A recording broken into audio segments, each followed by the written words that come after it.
we have to remember that I exist here because I'm dependent on all of you. And that has been the discussion for today, on and on again, about dependent origination. On and on, that we are interdependent of one another. Now, what is interdependence? To be precise, I will give a small example. The microphone I'm holding here to speak, I did not bring it from home. I did not make it. I did not manufacture it.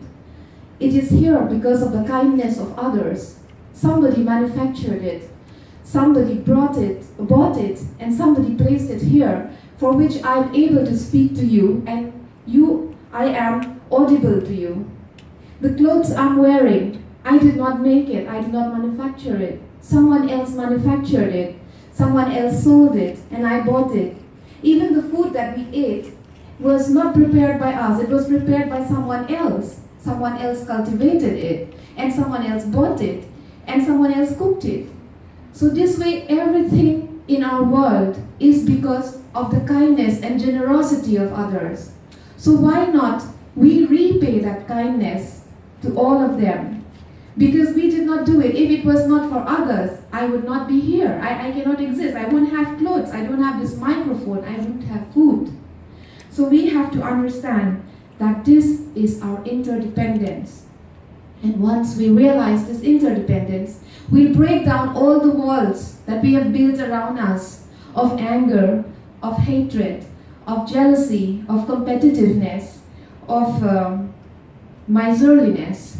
And once we break these walls, we understand that I am not different from others, and what I want is happiness, and what others want is also happiness. And what I don't want is suffering, and what others don't want is suffering. Now and we'll stop blaming others for whatever happens, whatever wrong goes on in our life. We'll stop blaming others, and we'll understand that it is us, we have to do it. Now we have had a theoretical knowledge of what compassion is and how we can achieve it. But it doesn't end there. That is not the end. Because that is just a theory. It is a concept. And now to make this concept come alive, we have to practice it.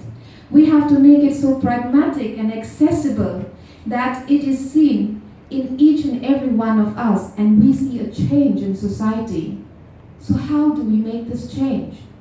First, we begin with self-compassion. And self-compassion is being kind to yourself. And how can I be kind to myself? Do I have to go and buy nice clothes for myself, buy a good car, make a good house? Is it that way that I feel I practice compassion on myself? Well, no, that is not the way. How I can practice compassion on myself is by removing all these impurities that I have, which I have mentioned earlier about pride, guilt, anger, aversion, jealousy. We remove that and we fill it up with love, kindness, gentleness, happiness, then generosity.